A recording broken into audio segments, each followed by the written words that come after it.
ఓం శ్రీమాత్రే నమః. నమస్కారం అండి. ఎలా ఉన్నారు అందరూ? బాగున్నారా? మీరందరూ ఆనందంగా, సంతోషంగా ఉండాలని అమ్మవారిని ఎప్పుడూ కోరుకుంటూ ఉంటాను. ధాత్రితో లక్ష్మీప్రియ క్రియేషన్స్‌కి స్వాగతం. ఈరోజు ఈ వీడియోలో వారాహి నవరాత్రులలో మనకి పూజకి కావలసిన పూర్తి సామాగ్రి గురించి తెలుసుకుందామండి. వారాహి నవరాత్రులు త్వరలోనే రాబోతున్నాయి కదా! ఈ పూజకి కావలసిన సామాగ్రి అంతా కూడా ముందే తెచ్చిపెట్టుకుంటే పూజ కంగారు పడకుండా, ఆలస్యం కాకుండా ఈ పూజనైతే చేసుకోవచ్చండి. అలాగే ఈ వస్తువులు ఏ సందర్భాలలో ఎలా ఉపయోగించుకోవాలో తెలియజేస్తాను. చాలా మటుకు మన ఇంట్లోనే ఉంటాయండి.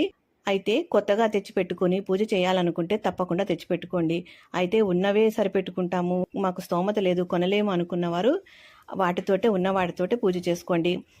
అయితే ఇక్కడ సామాగ్రి ముఖ్యం కాదండి, పూజకి భక్తి ముఖ్యము. తప్పకుండా అమ్మవారిని నమ్మి పూజ చేయండి. మీరు కోరుకున్న కోరికలన్నీ కూడా నెరవేరుతాయి. కార్యసిద్ధి కోసం అమ్మవారిని పూజ చేయాలనుకునేవారు ఇక్కడ నేను చెప్పిన పదార్థాలన్నీ కూడా మీ దగ్గర లేనివి తెచ్చిపెట్టుకుని తప్పకుండా పూజ చేసుకోండి. పూజలో పెట్టుకోవడానికి ముఖ్యంగా అమ్మవారి యొక్క పటం కావాలండి, లేదా విగ్రహం ఉన్నా కూడా పూజలో పెట్టుకోవచ్చు. రాగి కానీ, ఇత్తడి కానీ, వెండి కానీ ఏ విగ్రహం ఉన్నా పూజలో పెట్టుకోవచ్చండి. వారాహి అమ్మవారి యొక్క విగ్రహం కానీ, పటం కానీ ఏమీ లేకపోతే దుర్గమ్మవారి పటం కానీ, లక్ష్మీదేవి అమ్మవారి యొక్క పటం కానీ, అలాగే లలితమ్మ వారి యొక్క పటం కానీ, విగ్రహం కానీ ఏదున్నా కూడా పూజలో పెట్టుకోవచ్చండి. ఏ అమ్మ అయినా సరే మనం పూజలో పెట్టుకోవచ్చు. అలాగే ఈ విధంగా పసుపుతో చేసిన వరాహి అమ్మవారిని కూడా పూజలో పెట్టుకోవచ్చండి. ఈ విధంగా మీరు చేయలేకపోతే మీ దగ్గర ఏ అమ్మవారి పటం ఉన్నా కూడా పూజలో పెట్టుకొని వారాహి అమ్మవారిగా భావించి పూజ అయితే చేసుకోండి. ఏ పూజకైనా ముందుగా కావాల్సింది పసుపు కుంకుమలు కదండి. పసుపు అండి, పసుపు మనము గడపకి రాసుకోవడానికి, అలాగే మన కాళ్ళకి రాసుకోవడానికి, అమ్మవారికి అలంకరించడానికి, అక్షంతలు కలపటానికి, పసుపు గణపతిని చేసుకోవడానికి, పటము విగ్రహము లేనివారు పసుపుతో అమ్మవారి రూపాన్ని చేసుకొని ఆ రూపంలో అమ్మవారిని ఆవాహనం చేసుకుని పూజ చేసుకోవటానికి, అలాగే అభిషేకం చేసుకోవటానికి మంచినీళ్లలో పసుపు కలిపి అమ్మవారికి అభిషేకం చేసుకోవడానికి, అలాగే కుంకుమ కూడా అండి. కుంకుమ బొట్లు పెట్టుకోవటానికి, మనము పూజా సామాగ్రి, ఇత్తడి సామాగ్రి, వెండి సామాగ్రి, రాగి సామాగ్రి ఉంటుంది కదా, వాటికి బొట్లు పెట్టుకోవటానికి, అభిషేకం చేసుకోవటానికి నీళ్లలో కుంకుమ, కొద్దిగా జవ్వాది పొడి, పచ్చకర్పూరం కలిపి అమ్మవారికి అభిషేకం చేసుకోవడానికి, అమ్మవారికి కుంకుమ పూజ చేసుకోవడానికి. అలా అక్షంతలు కావాలండి. అక్షంతలు తయారు చేసుకోవటానికి మంచి బియ్యం తీసుకోవాలండి. రాళ్ళు బెడ్డలు ఉంటే ఏరేసేయాలి. అలాగే ముక్క అయిన బియ్యం తీసుకోకూడదండి. తర్వాత ఈ బియ్యంలో కొద్దిగా ఆవు నెయ్యి, పసుపు, కొద్దిగా పచ్చకర్పూరం కలిపి అక్షంతలను అయితే తయారు చేసుకోవాలి. అలాగే గంధం అండి. గంధం కూడా నీళ్లలో కలిపి అమ్మవారికి అభిషేకం చేసుకోవటానికి, మనము అలంకరణకి అమ్మవారి పటానికి, విగ్రహాలకి చక్కగా గంధం తీసి బొట్లు పెట్టుకోవడానికి ఉపయోగించుకోవాలండి. అయితే ఈ గంధము మన దగ్గర చెక్క ఉంటే అరగదీసి 9 రోజులు అమ్మవారికి సమర్పిస్తే విశేషమైన ఫలితాలు ఉంటాయండి. కల్తీ గంధం కాకుండా మన దగ్గర చెక్క ఉంటే, సానా ఉంటే తప్పకుండా మీరు అరగదీసి చేయండి. కర్పూరం అండి. కర్పూరము హారతి ఇవ్వడానికి, పచ్చ కర్పూరపు హారతి ఇవ్వడానికి, తాంబూలంలో వేయటానికి, అభిషేక జలంలో వేసుకోవటానికి, కలశంలో వేసుకోవటానికి, కలశ జలంలో వేసుకోవటానికి, తీర్థ జలంలో వేసుకోవటానికి, నైవేద్యాలలో వేసుకోవటానికి ఒత్తులండి. ఈ ఒత్తులు కూడా మన ఇళ్లలోనే ఉంటాయి. అయితే కొత్తవి తెచ్చిపెట్టుకోవాలంటే ఈ 9 రోజుల కోసం తెచ్చిపెట్టుకోండి. అయితే ఇవి కాస్త పొడవుగా ఉండేవి తెచ్చుకుంటే మనము సూర్యోదయానికంటే ముందు దీపారాధన చేసుకుంటే సాయంత్రం వరకు వెలిగేటట్టు ఉంచుకుంటే చాలా మంచిదండి. ఈ పూజలో ఎర్రని ఒత్తులను వాడితే చాలా మంచిదండి. విశేషమైన ఫలితాలు ఉంటాయి. ఇప్పుడు మనకి పూజా సామాగ్రి స్టోర్లో మనకి ఎర్రని ఒత్తులు కూడా దొరుకుతున్నాయి. వాటిని తెచ్చిపెట్టుకోండి. లేదు అని అంటే మీరు మామూలు ఒత్తులకే కుంకుమ రాసి వాటిని ఆరబెట్టి ఒత్తులను వాడుకోండి. తర్వాత కొబ్బరి నూనె అండి, తర్వాత నువ్వుల నూనె లేదా శుద్ధమైన ఆవు నెయ్యి, ఈ మూడిట్లో ఏ నూనెలైనా వాడుకోవచ్చండి. మీకు ఏది అందుబాటులో ఉంటే వాటిని వాడుకోండి. అలాగే అగరబత్తీలండి, మీరు ఏ అగరబత్తీలు వాడతారో వాటినే వాడుకోండి. ప్రత్యేకంగా కొననక్కర్లేదు, లేకపోతే కొని తెచ్చుకోండి. అమ్మవారికి ధూపం వేస్తే చాలా మంచిదండి. ధూపం వేయడానికి ఈ విధమైన కోన్లు తెచ్చిపెట్టుకోండి, సాంబ్రాణి కోనులు.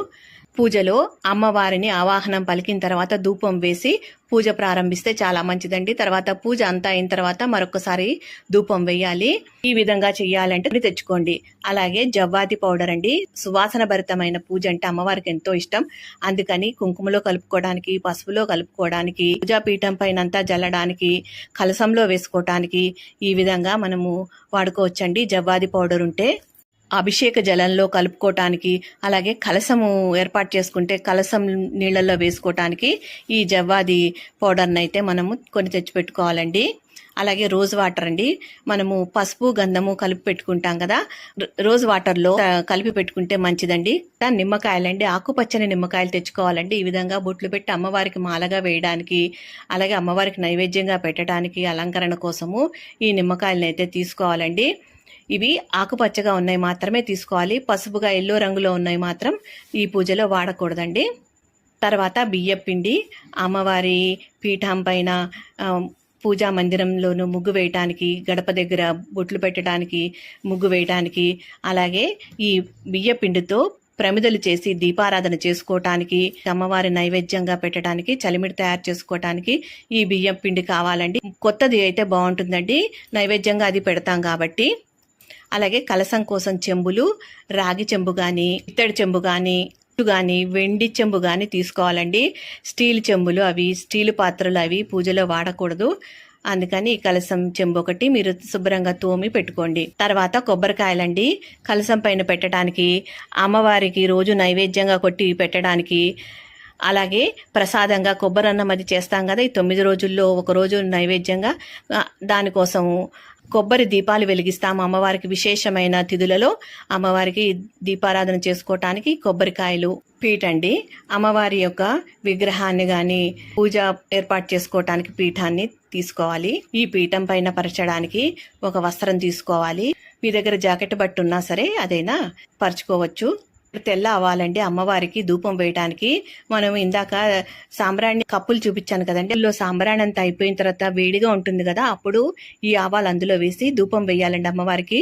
ఈ అమ్మవారికి ఈ ఆవాలతో ధూపం వేస్తే విశేషమైన ఫలితం ఉంటుందండి. అలాగే ఇంట్లో ఉన్న నెగిటివ్ ఎనర్జీ అంతా పోతుంది. ఇంట్లో ఏమైనా దుష్టశక్తులు అవి ఉన్నా కూడా అవన్నీ పోతాయి. నరదృష్టి, ఎటువంటి దృష్టి దోషాలున్నా కూడా తొలగిపోతాయండి. తప్పకుండా ఈ ఆవాలను తెచ్చుకొని మీరు ధూపం అయితే వేయండి. అలాగే అఖండ దీపం పెట్టుకోవాలనుకునేవారు ఒక పెద్ద ప్రమిదనైతే తెచ్చుకోండి. మట్టి ప్రమిద అయితే మంచిదండి. మీ దగ్గర ఇత్తడివి పెద్దవి ఉంటే మాత్రం పెట్టుకోవాలనుకుంటే అవన్నీ పెట్టుకోవచ్చు. లేని వాళ్ళు ఈ విధంగా మట్టి ప్రమిదనైతే తెచ్చుకోండి. 9 రోజులు అఖండ దీపం పెట్టుకోవాలనుకున్న వాళ్ళు మాత్రమే. ఈ విధంగా అఖండ దీపం పెట్టుకోవడానికి ఒత్తులు అని అడిగితే మనకి పూజా స్టోర్లో ఇస్తారండి. ఈ ఒత్తులు తెచ్చి పెట్టుకోండి. ఇవి 4-5 తెచ్చి పెట్టుకోండి, అంటే 9 రోజులు కూడా వెలగాలి కదా. ఒత్తి అయిపోతున్న కొద్దీ మరొక ఒత్తి వేసుకోవటానికి ఉంటుందండి. మళ్ళీ బజారుకి వెళ్ళి తెచ్చుకునే అవసరం లేకుండా ఎండిపోయిన వెంటనే మళ్ళీ కొత్త ఒత్తి వేసుకోవచ్చు. మీ దగ్గర కామాక్షి దీపం ఉంటే తప్పకుండా వెలిగించుకోండి. అలాగే మీ దగ్గర విగ్రహం కానీ, పటం కానీ, ఈ పసుపు అమ్మవారిని తయారు చేయడం కూడా చేత కాదనుకునే వాళ్ళు ఈ విధంగా ఈ కామాక్షి దీపాన్ని పెట్టుకొని అందులోనే అమ్మవారిని ఆవాహనం చేసుకుని పూజ అయితే చేసుకోండి. ఈ కామాక్షి దీపానికి అందంగా పూలతో అలంకరించుకొని పూజ చేసుకోండి. అయితే ఈ దీపమే పెట్టాలని ఏమి లేదండి. మీ దగ్గర ఏ దీపం ఉన్నా ఆ దీపంలో అమ్మవారిని ఆవాహనం చేసుకుని అమ్మవారిగా భావించి పూజ అయితే చేసుకోవచ్చు. మట్టి ప్రమిదలోనైనా, ఇత్తడి కుందులోనైనా, అలాగే వెండి కుందులోనైనా మీ దగ్గర ఏ ఉంటే వాటిలో మీరు దీపము వెలిగించి అమ్మవారిగా భావించి పూజనైతే చేసుకోండి. తర్వాత అమ్మవారికి పువ్వులండి, ఈ భూమి మీద పూజే ఏ పూలైనా కూడా అమ్మవారికి సమర్పించుకోవచ్చండి. ఈ పువ్వులు పెట్టాలి, ఈ పువ్వులు పెట్టకూడదు అనే నియమం అయితే ఏమీ లేదండి. అమ్మవారికి ఈ భూప్రపంచంలో పూసే ప్రతి పువ్వు కూడా సమర్పించుకోవచ్చు. మీకు అందుబాటులో ఉన్న ఏ పూలతోనైనా అమ్మవారిని పూజించవచ్చండి. తమలపాకులండి, అమ్మవారికి అలంకరణ చేసుకోవటానికి, అలాగే అమ్మవారికి తాంబూలము ఇవ్వడానికి, ముత్తైదువులకి ఎవరికైనా తాంబూలం ఇవ్వాలంటే దానికోసము, అలాగే తాంబూల సేవనము చేసుకోవడానికి, తమలపాకు దీపారాధన చేసుకోవటానికి, తమలపాకు హారతి ఇవ్వడానికి ఉపయోగపడుతుందండి. ఈ విధమైన పద్ధతులు మీకు తెలిస్తే వాటి కోసం ఇవి తెచ్చుకోండి. ఈ 9 రోజులు కూడా ఈ విధమైన విశేషమైన పద్ధతుల్లో అమ్మవారిని పూజిస్తే అమ్మవారు ఎంతో సంతోషిస్తారు. అలాగే వక్కలండి, వక్కలు తాంబూలము అమ్మవారికి రోజు ఇవ్వటానికి, అలాగే ఎవరైనా ముత్తైదులకు ఇవ్వడానికి, అంతేకాకుండా మనము వక్కలతో అష్టోత్తరం చదివి ఒక్క వక్క అమ్మవారికి సమర్పించవచ్చు. అమ్మవారి కోసం చిన్న అద్దం తెచ్చిపెట్టుకోవాలండి. పూజ అంతా అయిన తర్వాత అమ్మవారి అలంకరణ ఎలా ఉందో అమ్మవారికి అద్దంలో చూపించాలండి. అందుకని తప్పకుండా అద్దం అయితే తెచ్చిపెట్టుకోండి.